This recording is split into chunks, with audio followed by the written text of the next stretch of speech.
I'm Vin. I'm Sori. That's Booby. And Jalpy and Ghosty and Chip. We got them all back. No, we don't. But Ghosty's here. Is Chip still here at least? Chip, Ghosty and Chip are right here. Good Lord. Look, I'll have Ghosty hold Chip. Yeah. Yep. Epica. Is this an alliance pick? No, like this is from Daniel. No? Oh, okay. The big homie Dan. What's up, Daniel? How you doing? I hope this looks like an official-ish type video, so I hope that Epica doesn't block it. I know. For timely topical political commentary, you can hit us up at Middle America with Vin and Sori. We've got some interesting videos on the way. Two ladies going at it. That should be interesting.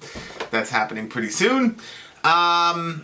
Now, if you want to get a song reviewed, dear listeners, there's multiple ways you can do it. You can do it in the comment section. You can do it email, Facebook, Twitter, Instagram, all that jazz. Usually, if you get a response on Instagram, Twitter, Facebook, or Gmail, it's coming from Vincent. Sori handles the Patreon discussions.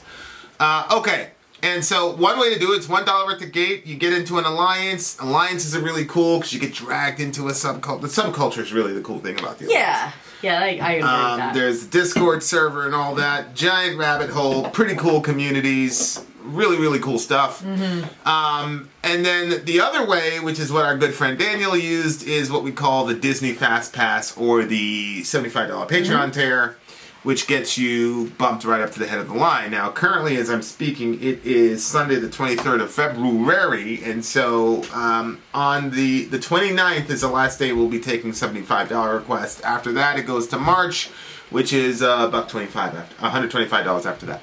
Okay. So, this is Epica, Sancta, Terra. So, Sancta means holy, and Terra would be ground. So, holy ground. Oh, really?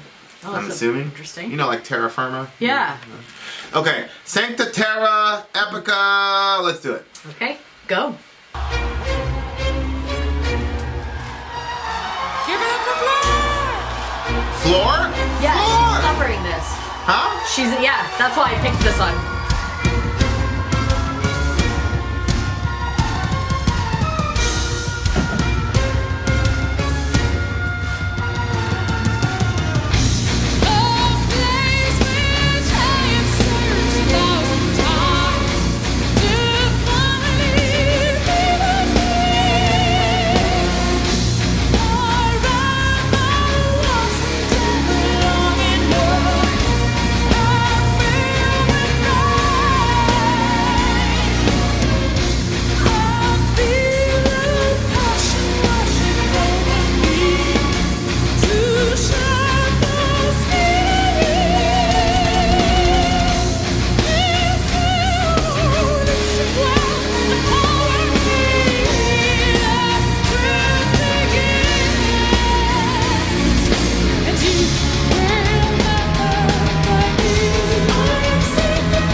Thank you, my floor. You kick ass. Thank you, and you too. Give it up for Epica.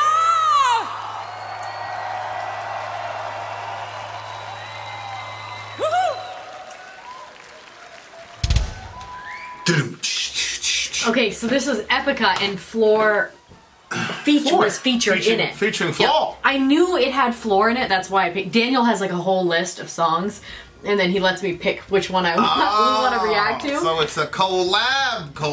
Well, kind of thing. So this is when I was like, I think we're ready for some Floor. So yeah, I haven't seen Floor in quite some I time. think Vinny will be happy. I was very, very happy. Their voices are similar but different. Yeah. Very, very, very beautiful. I mean, I think Floor is the most powerful female live vocalist of our time. Yeah. That's yeah. In the metal community, it's Floor, and there really isn't a close second. And it's no disrespect to anybody else. It's just she's unbelievable, and she's very rock and roll, man. She's very, very rock and roll, and I love when people like are moved by their own music. Yep.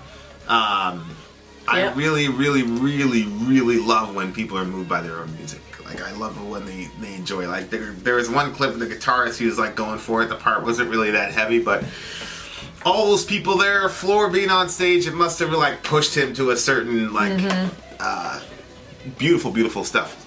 So I think the Divine Conspiracy, I think it looks like a concept record, because it starts off Indigo as a prologue, right, and then the title track. Obsessive devotion. Yeah. The title track is song 13.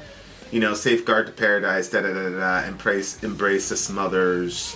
So it just looks like it's so lyrically, I think there's going to be a lot that we miss, because it's a continuation of a story that is pretty much coming to a close by the time you get to song 12. But be that as it may, the live performance was crazy. Inshallah, it doesn't get blocked. If it gets blocked, really click the link in the description so you can watch it. It's phenomenal. And again, it was the chorus. That there was the operatic stuff in the back. That was pretty cool. That was pretty badass. Yeah. Which is another thing that you pretty much are only gonna see in metal. Like I think Puff Daddy one time had a.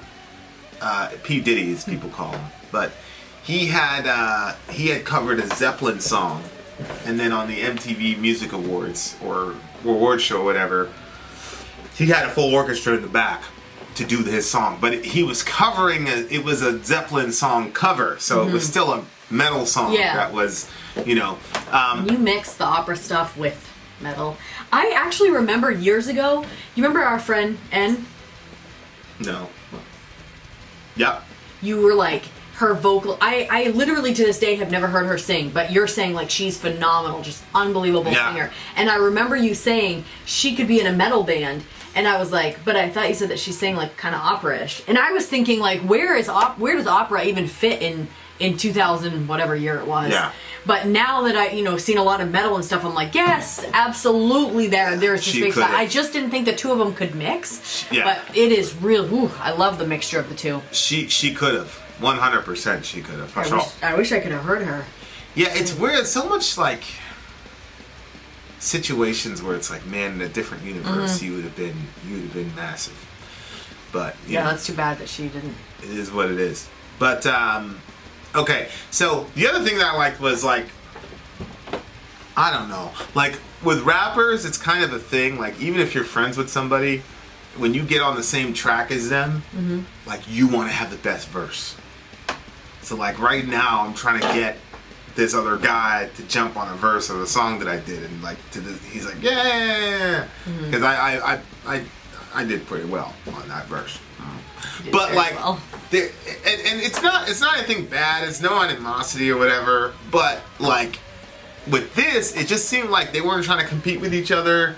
That they were both like singing. It was kind of like Elsa and what's Elsa's? Elsa and Anna.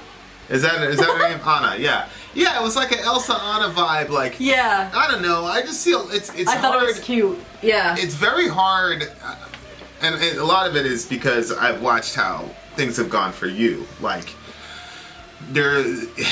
people are always so jealous of you and always so intimidated by like females, so that it makes it hard for them to partner with you and be friends with you because they're so intimidated by your power and all the rest of it, instead of just celebrating it and saying, hey, she's powerful as hell, but I've got my own little lane here, and let's combine forces and make it happen. And like it was always hard for me to watch that, you know, those types of dynamics with you where, you know, there was all the jealousy and envy and, you know, and just plain intimidation, you know.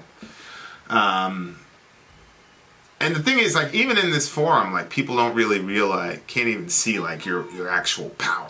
Like, you're powerful as hell. You know what I mean? And you know what I'm talking about.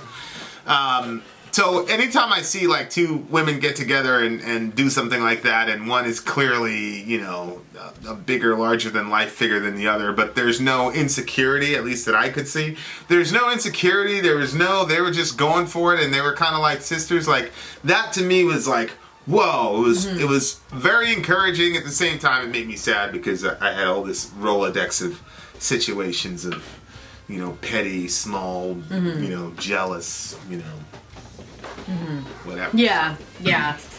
I think that sometimes society teaches you a certain thing, and it kind of like I was reading these posts from these different people, and they were talking about like beauty and how important or unimportant beauty is. And I think that a lot of times beauty is celebrated so much that if somebody doesn't feel as beautiful as somebody else, they don't realize that their other strengths are important. You have to roll in the lane that you're in, and some people just aren't as pretty as other people, but you have other things. And if you spend all your time trying to be as pretty as somebody else when that's not your strength, then you lose time in actually practicing what you're really strong at.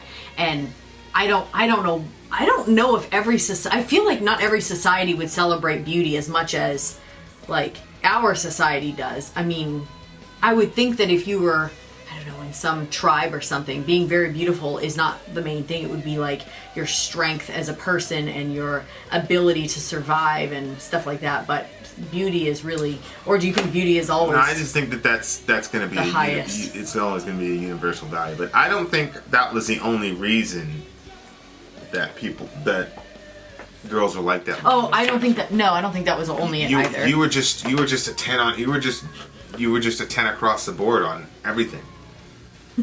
You just were. You were more advanced than them. You were more powerful than them. You were spiritual than them. You were whatever. And there was always this comparison instead of just saying, okay, well, what's, you know what I mean? Like,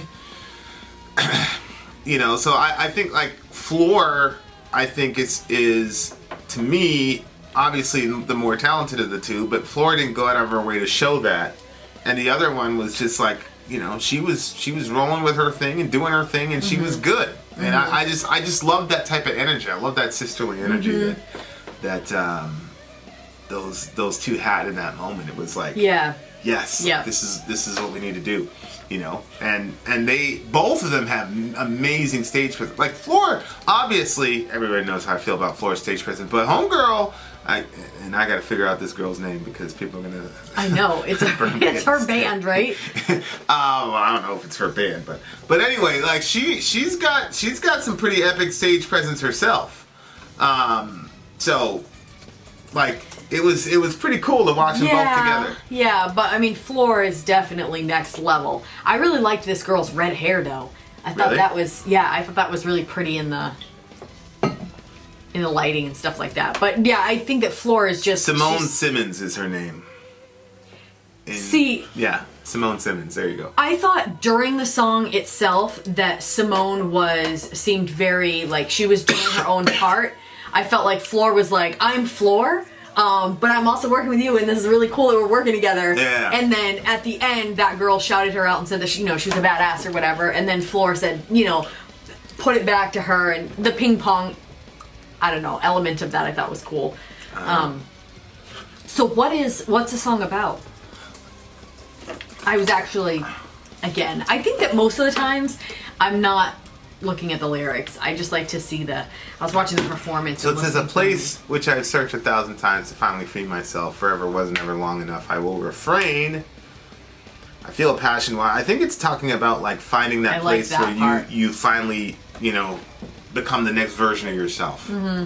Because she talks about shedding the skin. I feel a passion washing over me to shed the skin I'm in. This evolution will empower me. Now truth begins. You will not find me. I'm safe in here. I'm where I want to be. I think that sometimes a lot of times actually, people don't relate to the body that they find themselves in. And I think that some people like completely relate with their body and other people don't. And I think that, because I think that we're more than our body. We're more than what people see on the outside. And sometimes what you see on the outside can either be they can be a distraction for negative or for positive, and can distract from who you really are as a person, especially when that's what people are focused on a lot of times. So I think maybe, do you know what I'm saying? Well, I think I'm close to there. She says, "You will not find me. I'm safe in here. I'm where I want to be." And it might be one of those things where the person can look exactly the same on the outside, but some evolution has happened inside. And in that sense, you won't find the person because you're looking at the person. You're like, "Oh, there they are. What do you mean I won't find you?" But at the same time, it's like, no, you won't find me because I'm a completely different person inside than what you're seeing on the outside, which is can be good or bad depending on what the person has evolved into. Right. What have they evolved into? That's, I think in this song it's obviously good than bad. Although there's a line here that's pretty interesting. It says, that one's good too. Yeah, right before that one, there it is right there. It's a place where a wish will be granted. Come, you'll see I'm right. It's a force that will live on within you, dark as day is light. So there's some force inside of them that's dark, and so but the darkness is being looked upon as a positive thing that changes the person, I think, in this particular situation. And I don't know, is that an apple? It's right here, babe. Yeah, because so that's some interesting imagery, right? Because there you have it said something about Eve, didn't it? You have a naked woman with an apple. Yeah. Obviously. Scroll down. It said Eve, but maybe it was talking about right there. No, forever wasn't long enough. No, there was no Eve. That's so weird. No Eve there. You probably made the association with Eve because. No, that's really weird. Yeah. Yeah. So I don't know, and maybe it's a retelling of the Adam and Eve story because it says the divine conspiracy. So maybe this is a complete retelling of the Adam and Eve story from a different perspective. Maybe the darkness then becomes a good thing, and then eating the apple and being completely transformed on the inside is a good thing, and it's empowered her. Yada yada yada yada yada. Interesting. Did you? I wanted to read that line that both of us were like, "Whoa," because people are going to be like, "What was that?" It's a day in the right there. Take one step closer to the borderline where night and day unite. This mortal coil I've gone and left behind on holy soil. Yeah, the more I'm looking at it, the more it seems like it's talking about it's probably a retelling of the Adam and Eve story in a sort of Paradise Lost type version of it. You know what I mean? Mm-hmm. And it's interesting too, like mortal coil could be a double because snakes coil, you know what I mean? Yeah. And she's going to the borderline, it's like testing the limits of what you're supposed to do versus what you're not supposed to do.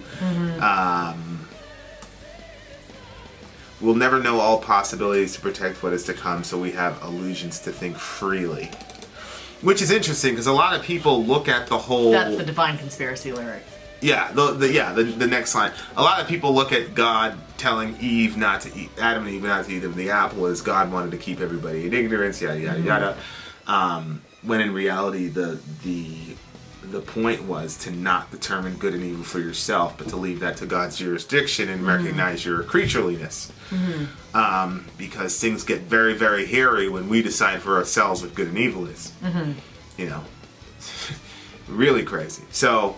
But I also see the point where it's like, I understand where people get the idea, especially when you think about religion, that there is this idea of like the suppression of knowledge. But But I also think that as a parent, some of this stuff, sometimes when I communicate with people, like, things would be so much easier if you had kids. Oh, yeah. Yes. I was having a conversation last week, and I'm like, we wouldn't be having this conversation if you had children. But it's very interesting, is like, if you don't have children, there's a lot of it's really interesting theology that you just cannot understand experientially. I know. That becomes very plain. I know. Once you have children. Yeah. So, like, for example, like with knowledge, like, there's no parent on the planet that gives their kids all knowledge immediately. Mm-hmm. Like, there's things that you know that a 5-year-old should not know. Mm-hmm. And you don't want them to know that. Yeah. You are eventually going to tell them, obviously. Like, you know, when we have the man studies. That's so interesting. Man studies are very explicit sexually with the boys. But I didn't have that discussion when they were 3 and 5. Mm-hmm. But, you know, they're preteens and teenagers now, so now it's time to give them that knowledge. And so, one of my favorite theologians said, there's nowhere in the Bible that says that God would have kept the knowledge of good and evil away from Adam and Eve forever. Mm-hmm. It was just A, not the time for it, because they were still in adolescence, and B, it was about recognizing that you're a creature and he's a creator, and that you were not equals. Mm-hmm. But, if that's where the song is going and where the whole record is going, it's a very well put way of talking about it, because here, if there was a being that was trying to keep you in complete ignorance and stymie your evolution and your progress, and it would be a good thing to do that. We don't believe that that's what God was doing. Right. But, and this is just speculative because we've only got one song and I'm just reacting to the naked woman with the apple thing. Mm-hmm. The song was intelligently written. Obviously, I love the way that they did it. If they did a whole record based on that idea and exploring that concept, that would be pretty cool and something pretty challenging to do in a way that keeps your attention for an entire record. Oh, yeah. That's like, as a person who's kind of written stories and written short stories and things like that, and then has attempted a few times to try to write music, to put both of those together, I don't think people realize how difficult that is. Absolutely talented you have got to be to do both. No. That's like these people are like once in a lifetime genius, and I don't use that term a lot, but that's hard stuff to do. And then on top of that, just so happen to be gifted with a ridiculous vocal range. Yeah. It's insane. These people are on another level. All the greats, they gotta find each other. Yeah. What do you give the song? Ooh, I mean, I don't see how it could be 9.8, 9.9 maybe? 9.9. So, musically, I wasn't really blown away by anything, like guitar-wise or... It seemed like on that song, they're like, okay, we're going to feature the girls. Obviously, if you've got Floor on there, you know, and I don't know if Floor is on the original track or if it was just they brought her on because they were on tour together and it was live. But I think that sometimes when you have a singer like that, either way, if you have a singer like that, I do think that there's some times when you're just going to say, okay, we're just going to feature the vocals of the singer. I feel like you say that a lot of times when we listen to her music. Well, it's just, if you took Floor and Simone out of this, what would we say about the sound? Oh yeah, it wouldn't be that. You see what I'm saying? So that kind of hurt it in the ratings a little bit, but I still love the song. Definitely love the idea. So I'm going to go ahead and give it a 8.2. There you are. Oh my gosh, I'm so surprised. Vin out. Sorry out. Gone. I'm getting a little bit more strict now in my ratings. I guess.